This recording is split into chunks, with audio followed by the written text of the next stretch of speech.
lupa like, subscribe, lalu tekan tombol lonceng notifikasinya. Terima kasih. Roma, Habib siapa yang ngomong begitu? Hah? Habib siapa yang ngomong begitu? Ada Habib ngomong begitu siapa? Siapa namanya? Kapan dia ngomong?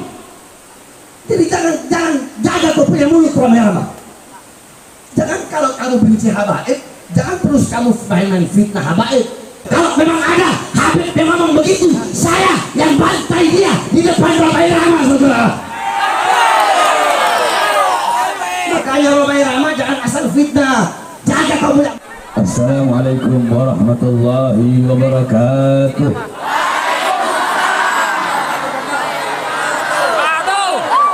Alhamdulillah. Alhamdulillah al-qawi sultanuh, al-wadih al-burhanuh, al-mabsut fil wujud karamuhu wa ihsanuh. Allahumma salli wa sallim wa barik wa karrim wa azim ala nuril anwar wa sirril asrar wa tiryakil akhyar wa miftahi babil yasar sayyidina wa maulana Muhammad Muhammadil Mukhtar wa alihi al-athhar wa ashabihi al-akhyar adada ni'amillah wa ifdalih, amma ba'd. Dan saya cintai yang saya muliakan segenap para alim ulama, para habaib, para kiai, para ajengan, para asatid, para tokoh masyarakat, segenap aparat pemerintah, wabil khusus keluarga besar daripada Bapak Kiki dan Ibu Amalia, yang dimana pada malam hari ini yang sedang mengadakan acara tasyakuran khitan daripada Ananda Muhammad Ali Kiandra Al-Fatih, yang saya cintai, yang saya muliakan segenap hadirin hadirat, bapak-bapak, ibu-ibu, khususnya para pemuda-pemudi umat baginda Nabi besar Muhammad yang selalu dimuliakan oleh Allah Subhanahu wa ta'ala. Saudara-saudara sekalian yang dimuliakan oleh Allah Subhanahu wa ta'ala, alhamdulillah, segala puji dan syukur kehadirat Allah Subhanahu wa ta'ala, yang dimana pada malam hari yang mulia ini Allah Subhanahu wa ta'ala memberikan kepada kita taufiknya, hidayahnya, inayahnya, rahmatnya, berkahnya, sehingga kita duduk di ini majlis untuk berzikir kepada Allah. Lidah kita basah dengan tahlil, basah dengan tasbih, basah dengan tamjid, basah dengan salawat kepada Rasulullah, basah dengan bacaan ayat-ayat suci Al-Quran, basah dengan zikir. Kita duduk di ini majlis menuntut ilmunya Allah Subhanahu wa ta'ala, dan khususnya kita duduk di ini majlis untuk mendoakan agar anak yang dikhitan menjadi anak yang saleh, menjadi anak yang alim, menjadi anak yang abid, menjadi anak yang zahid, menjadi anak yang wari', menjadi anak yang bisa meneladani baginda Nabi besar Muhammad, menjadi anak yang sangat cinta kepada Allah, patuh kepada Allah, taat kepada Allah, taat kepada sunnah-sunnah Rasulullah sallallahu alaihi wasallam. Saudara-saudara sekalian yang dimuliakan oleh Allah Subhanahu wa ta'ala, sebelumnya saya mohon maaf karena terlambat dan saya juga tidak bisa lama. Saya udah nggak kayak dulu, saudara. Kalau dulu itu satu malam saya kuat 9 tempat sampai 7 tempat, minimal itu 6 tempat. Saya pernah ceramah sampai waktu itu jadwalnya 16 tempat tapi nggak keburu, keburunya cuma 13 tempat. Ini saya udah nggak kayak dulu. Sekarang pun saya sudah terima jadwal itu mau nggak mau, bahkan kadang datang kadang enggak. Jadi alhamdulillah malam hari ini saya bisa sampai di sini. Jadi saya nggak bisa lama karena ada acara lagi, acara haulnya Mama Syakir. Ya, dari sini berapa lama? Nah, ada acara haulnya Mama Syakir. Jadi saya nggak bisa lama, walaupun sedikit, insya Allah bermanfaat. Amin. Saudara-saudara sekalian yang dimuliakan oleh Allah Subhanahu wa ta'ala, kita duduk di ini majlis dalam rangka khitan. Saudara-saudara, berbicara tentang khitan maka tidak bisa dipisahkan dengan Nabiullah Ibrahim alaihissalam. Sebagaimana kemarin Yaumun Nahar, hari raya Idul Adha, itu pun tidak bisa dipisahkan dengan kisah Nabiullah Ibrahim alaihissalam. Jadi ini tepat. Jadi tepat. Kenapa saya bilang tepat? acara khitanan kemarin Idul Adha. Jadi saya bahas langsung aja kepada intinya, karena dua-duanya khitan Idul Adha kemarin, sekarang pun masih Idul Adha, besok juga masih Idul Adha, maka semua ini berkaitan dengan Nabi Allah Ibrahim alaihissalam. Yang pertama saya bahas tentang khitan. Saudara-saudara, dalam hadis qala Rasul sallallahu alaihi wasallam, ikhtatana Ibrahim wa huwa ibnu 80 sanatan fa ikhtatana bil qudum. Nabi Allah Ibrahim alaihissalam, beliau dikhitan pada umur 80 tahun. Kita di sini ngaji, saudara. Ayo jawab semuanya. Nabi Ibrahim dikhitan umur berapa? Kurang keras, umur berapa? 80 tahun. Nabi Allah Ibrahim dikhitan umur 80 tahun, saudara-saudara. Fakta Nabi Qulub, dan beliau dikhitan menggunakan kapak. Nah, adapun Nabi kita Nabi besar Muhammad sallallahu alaihi wasallam, wulida sallallahu alaihi wasallam makhtunan makhulan maktu as-surrah.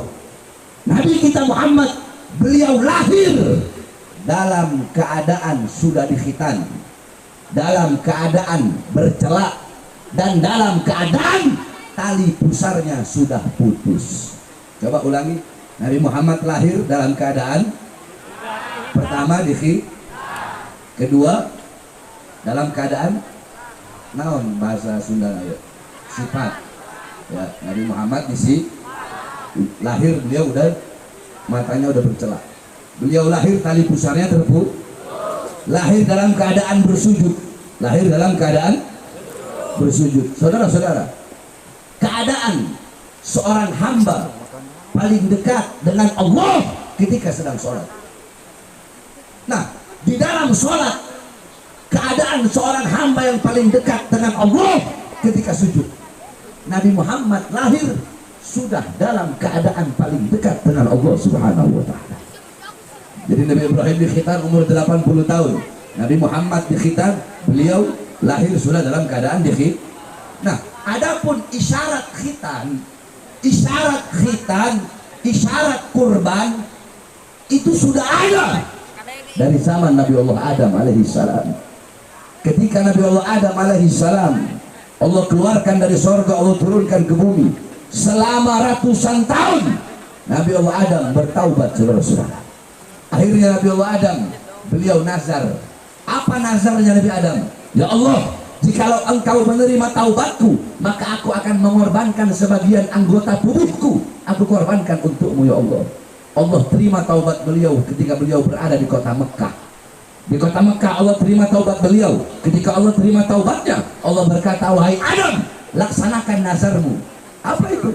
Yaitu memotong bagian anggota tubuhmu. Allah perintahkan Nabi Adam untuk memotong kulfah. Apa yang dipotong? Kulfah. Apa itu kulfah? Kulfah itu adalah ujung kemaluannya, saudara-saudara. Makanya khitan itu, kita kalau laki-laki yang dikhitan adalah kulfah. Kalau perempuan yang dikhitan adalah badr. Badr sama ujung kemaluan. Jangan nanti saya ngomong gini langsung dibilang Habib Bahar ngeres, Habib Bahar jorok, padahal ini ilmu. Terus kalau untuk perempuan hukumnya makruh memotong terlalu banyak. Nggak boleh, apa makruh, bukan nggak boleh, makruh. Hukumnya makruh loh. Kenapa kok hukumnya makruh? Karena kalau perempuan khitan dipotongnya terlalu banyak, itu kata para ulama bisa mengurangi hawa nafsu dan syahwat si perempuan tersebut. Lihat orang bule, lihat orang-orang barat, lihat orang-orang kafir. Mereka sunat nggak perempuannya? Sunat nggak? Makanya jangan heran kenapa nafsu mereka, syahwat mereka besar. Karena mereka nggak disunat. Bosan sama laki, sama perempuan. Bosan sama perempuan, mereka main sama laki, main sama perempuan juga. Bosan sama manusia, main sama binatang. Gak ada puas-puasnya. Kenapa? Karena mereka tidak dikhitan. Makanya itu, ingat, kalau bagi perempuan makruh untuk memotong terlalu banyak. Biasa-biasa saja. Yakni sebaik-baiknya perkara ausatwa. Khairul umur ausatwa. Sebaik-baiknya perkara adalah di pertengahan. Enggak terlalu panjang, enggak terlalu banyak, enggak juga terlalu sedikit. Jadi ketika kita berbicara tentang khitan, maka tidak bisa dipisahkan dengan Nabiullah Ibrahim alaihissalam. Sebagaimana dalam Al-Quran, Allah Subhanahu wa taala berfirman, millata Ibrahim hanifan wa ma kana minal musyrikin. Ajaran Nabi Allah Ibrahim, millahnya Nabi Allah Ibrahim adalah ajaran yang ajaran yang lurus. Ajaran yang lurus, yang dimana ajaran Nabi Allah Ibrahim bukanlah ajaran yang menduakan Allah Subhanahu wa taala. Dalam ayat yang lain Allah Subhanahu wa taala berfirman, makana Ibrahim nasraniyan wala yahudiyan walakin hanifan musliman wa makana minal musyrikin. Bukanlah Nabi Allah Ibrahim alaihissalam, bukanlah beliau itu adalah seorang Nasrani, bukan juga Yahudi, bukanlah beliau seorang Yahudi, bukan juga beliau seorang Nasrani, akan tetapi hanifan musliman wa makana minal musyrikin. Nabi Allah Ibrahim, beliau adalah ajarannya adalah hanif, ajaran yang lurus, ajaran yang benar, ajaran yang selamat, dan bukanlah ajaran yang menduakan Allah Subhanahu wa taala. Maka intisari daripada kita ajarkan kepada anak-anakmu, didik kepada anak-anakmu, kenalkan kepada anak-anakmu siapa itu Nabi Allah Ibrahim alaihissalam. Bagaimana cara mengenalkannya? Ambil lubab intisarinya saja. Nabi Allah Ibrahim diberi gelar Khalilullah. Apa gelarnya? Khalilullah. Dalam kitab Nasuhul Ibad, Al-Imam Ibnu Hajar Al-Asqalani, beliau mengatakan Nabi Allah Ibrahim menjadi kekasih Allah, menjadi Khalilullah karena 3 perkara, 3 sebab. Apa itu? Yang pertama, Nabi Allah Ibrahim lebih taat kepada perintah Allah, lebih patuh kepada perintah Allah daripada perintah selain Allah Subhanahu wa taala. Beda dengan kita, saudara-saudara. Nabi Ibrahim lebih taat kepada perintah Allah. Ketika Allah Subhanahu wa taala di dalam Nabi Ibrahim di dalam fil manam, di dalam mimpinya yang merupakan ru'yah, mendapatkan ru'yah, Allah perintahkan beliau untuk menyembelih anaknya. Coba kalian bayangkan, Nabi Allah Ibrahim di usia tua belum punya anak, saudara-saudara. Belum punya anak. Beliau berdoa kepada Allah agar Allah Subhanahu wa taala memberikan beliau keturunan. Akhirnya Allah berikan keturunan. Fabasyarnahu bi ghulamin halim. Kami berikan kabar gembira kepada Ibrahim. Dengan apa? Dengan seorang pemuda, seorang anak yang baik, seorang anak yang bijaksana, seorang anak yang lemah lembut, seorang anak yang berakhlak bagus, seorang anak yang bagus, yang baik. Siapa? Nabi Allah Ismail alaihissalam. Lahir Nabi Allah Ismail alaihissalam. Ketika di masa remaja, lagi disayang-sayangnya ini anak, lagi dicita-cintanya ini anak, tiba-tiba Nabi Ibrahim mendapatkan perintah dalam mimpi yang merupakan ru'yah. Dapat perintah untuk apa? Untuk menyembelih anaknya, saudara-saudara. Apakah Nabi Ibrahim ngeluh?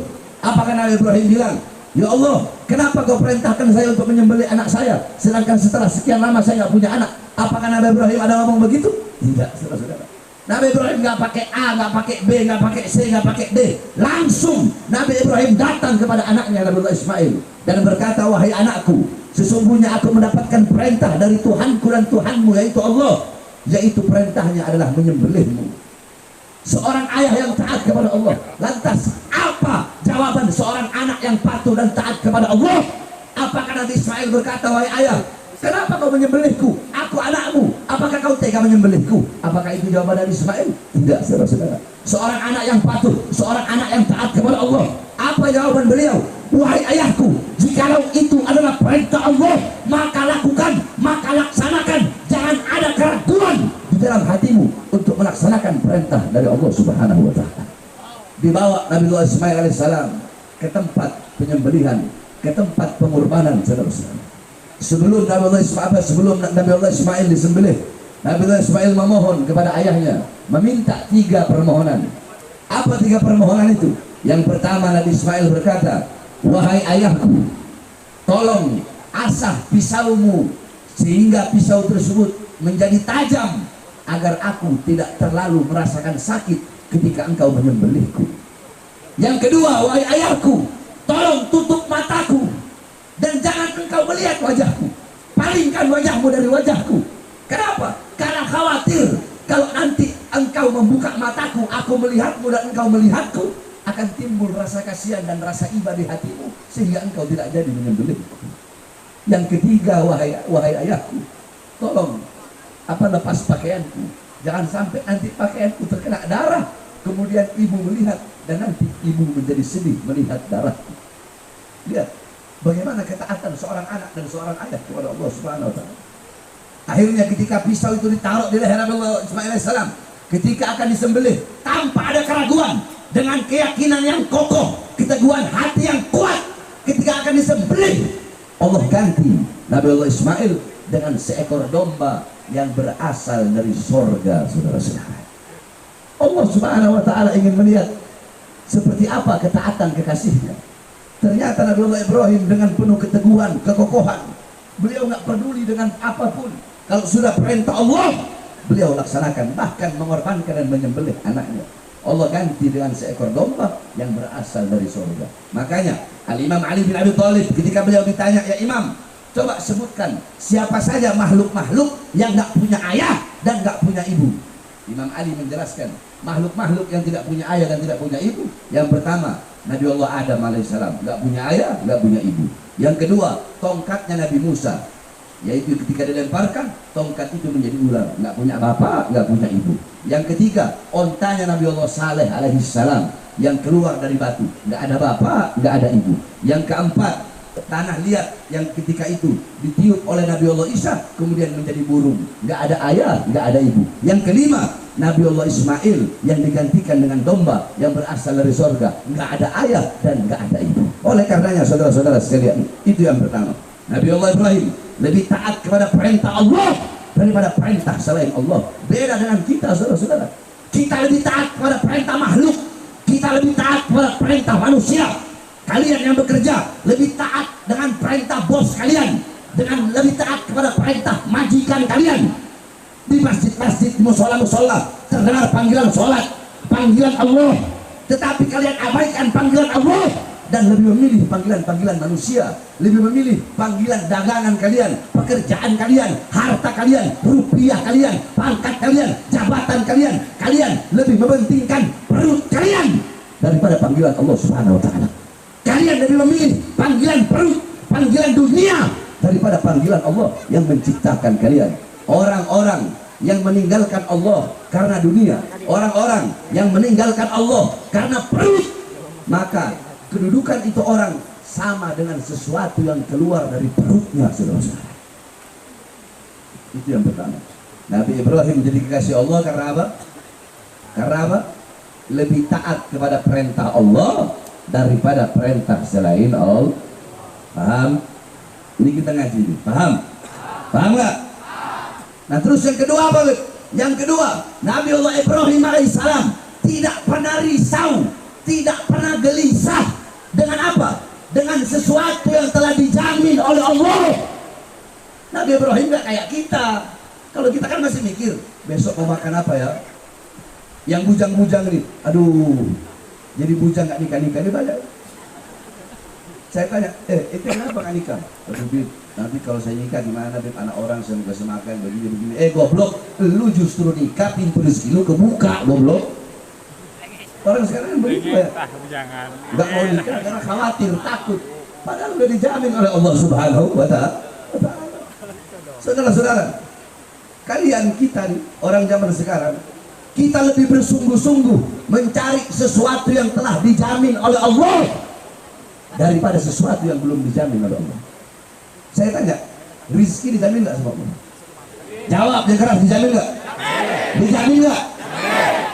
Sorga, itu udah dapat jaminan sorga? Udah dapat jaminan sorga? Dapat jaminan sorga? Nah, coba kita pikirkan pakai otak.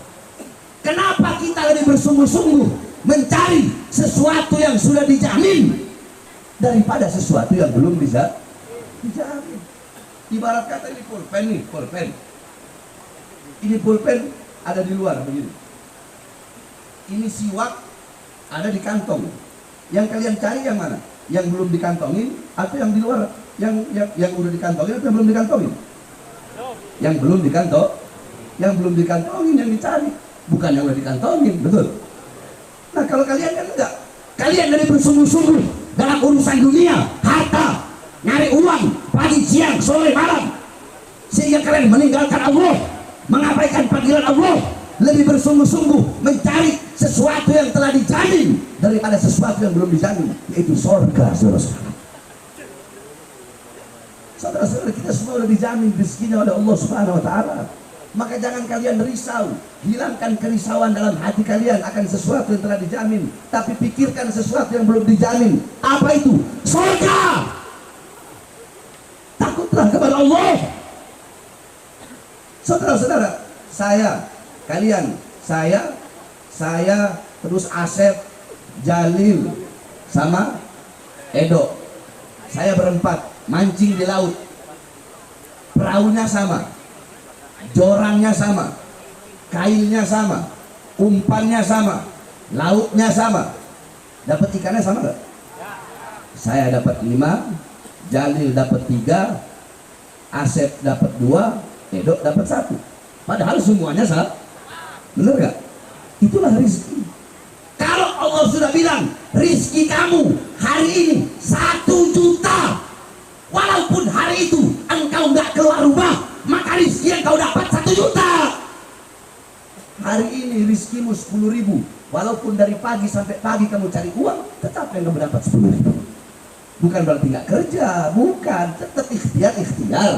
Tapi jangan terlalu bersungguh-sungguh. Bersungguh-sungguhlah dalam urusan akhirat, dalam urusan surga, yang dimana kita belum dijamin oleh Allah Subhanahu wa ta'ala. Kita belum dijamin surga, saudara-saudara, betul? Maka takutlah kepada Allah Subhanahu. Al-Imam Ali Zainal Abidin, Al-Imam Ali Zainal Abidin, cucunya Rasulullah sallallahu alaihi wasallam, disebut Abidin karena beliau seorang ahli ibadah. Ahli ibadah. Suatu waktu beliau menangis. Ditanya sama muridnya, "Ya Imam, ma hadzal baka?" Wahai Imam, ma hadzal baka? Ya Imam, tangisan apa ini? Kenapa engkau menangis wahai Imam? Anta min ahli baitir Rasul. Diam. Hei.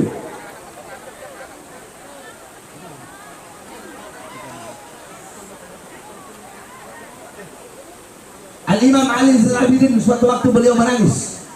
Ketika beliau menangis, muridnya bertanya, "Ya Imam, ma hadzal baka?" Wahai Imam, tangisan apa ini? Kenapa engkau menangis? Anta min ahli baitir Rasul. Engkau bagian daripada ahlul bait Rasul. Bukankah dalam Al-Quran Allah berfirman, "Innama yuridullah liyudhiba ankum rijsa ahlal bait wa yutahhirukum tathhira." Allah hendak mengeluarkan kotoran-kotoran dalam diri kalian, wahai ahlul bait, dan mensucikan kalian dengan sesuci-sucinya. Wa anta min ahli baitir Rasul. Engkau bagian daripada ahlul bait. Apa yang masih kau takutkan? Apa yang masih kau khawatirkan? Imam Ali Zainal Abidin berkata, "Wailak, celaka engkau berkata seperti itu. Innallaha khalaqal jannah liman ata'ahu walau kana abidan habasyian, wa khalaqallahu an-nar liman asa'ahu walau kana malikan qurasyian." Allah menciptakan surga bagi hamba-hamba yang taat, bagi hamba-hamba yang patuh kepadanya, sekalipun dari golongan budak Habasyah, sekalipun nasabnya bukan mulia, sekalipun dia bukan orang kaya, sekalipun dia orang susah, sekalipun nasabnya bukan nasab mulia, tapi kalau dia taat, kalau dia patuh, kalau dia tunduk kepada Allah, maka surga Allah ciptakan untuknya. Sebaliknya, Allah menciptakan neraka bagi siapa saja yang berbuat dosa, berbuat maksiat, mungkarat, dolalat, sayyiat, mukhalafat, yang mabok, yang judi, yang narkoba, yang melacur, siapapun yang korupsi, yang mencuri, sekalipun dia dari golongan pembesar-pembesar Quraisy, sekalipun nasabnya mulia, saudara-saudara, sekalipun mau siapapun dia, kalau dia berbuat dosa, kalau dia berbuat maksiat, maka tempatnya adalah nerakanya Allah Subhanahu wa ta'ala. Betul? Betul? Betul? Nyambung lagi nih saya. Ada penyanyi dangdut namanya Rhoma Irama. Rhoma Irama ngomong, habaib itu mendoktrin kalau Habib mau dia maksiat, mau dia zina, mau dia mabuk, tetap masuk surga.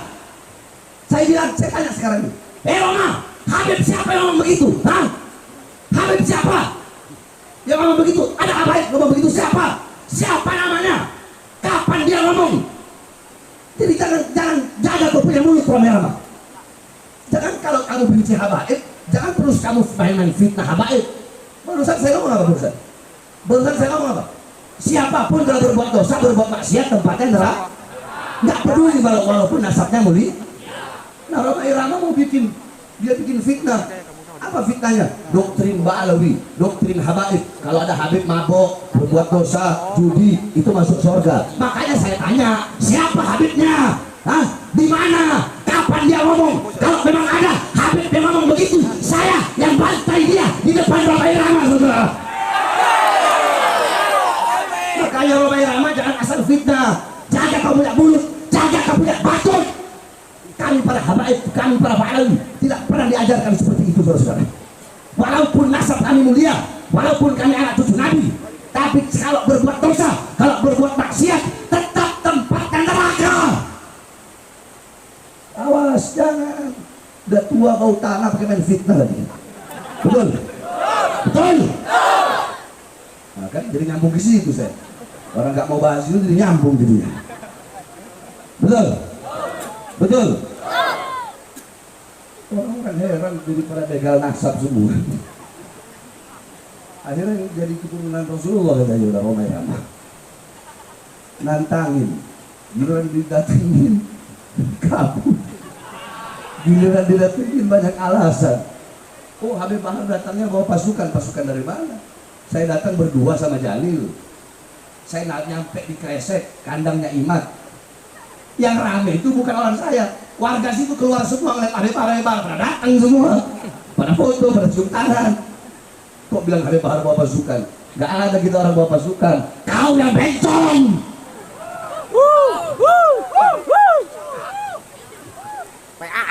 Makanya jangan main fitnah-fitnah seperti itu, betul? Jadi orang itu harus adil di tengah, betul? Kayak tadi saya ngomong, apa saya ngomong tadi?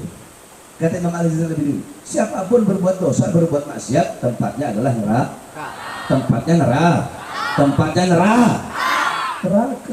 Yang ketiga, Nabi Ibrahim menjadi kekasih Allah. Kenapa? Karena Nabi Ibrahim tidak pernah makan sendiri. Dalam riwayat Nabi Ibrahim kalau mau makan, saudara-saudara, itu beliau sampai berjalan kaki berkilo-kilo. Hanya apa? Hanya untuk cari teman, untuk pengen makan bareng-bareng.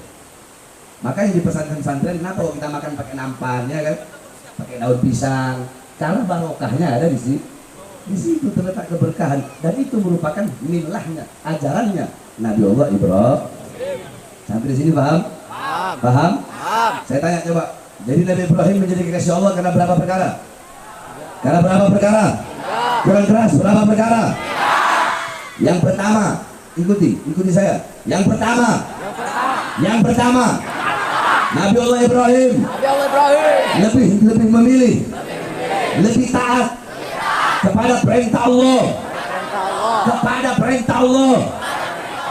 daripada perintah selain Allah.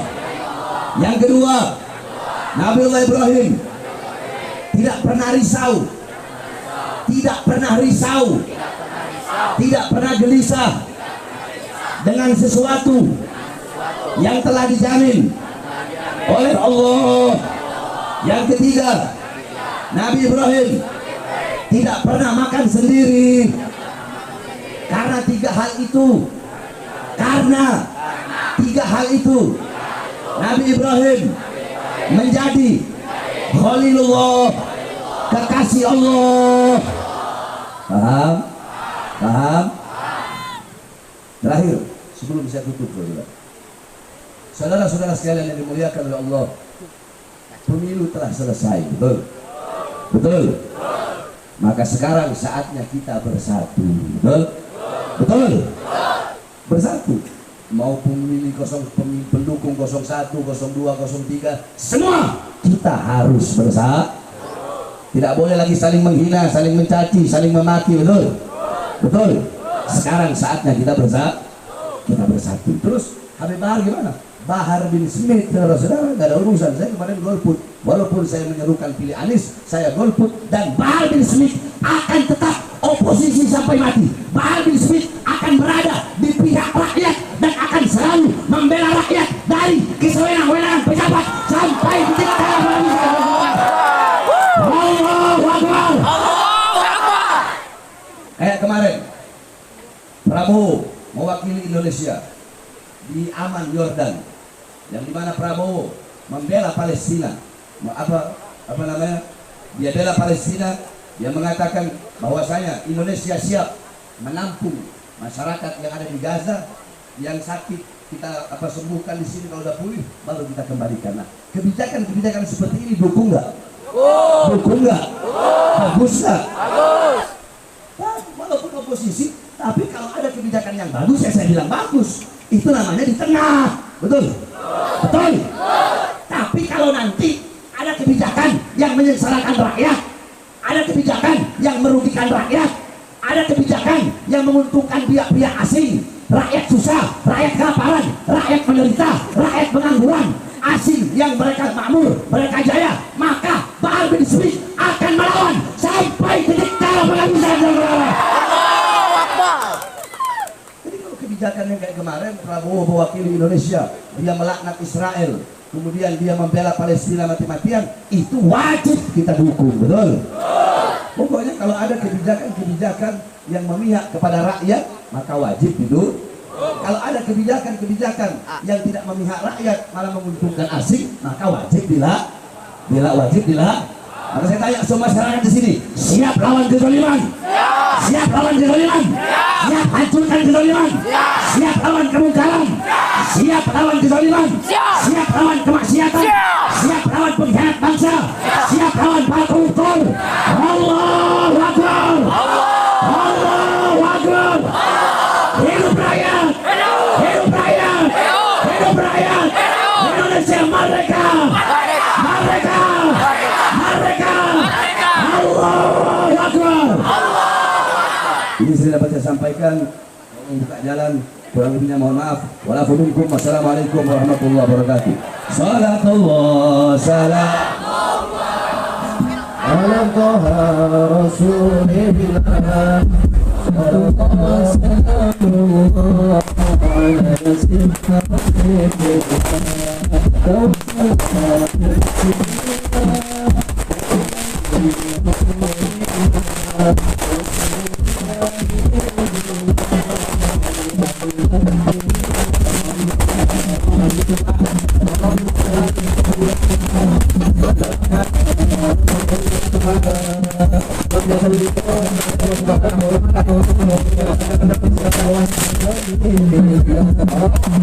Jangan ada salaman, berikan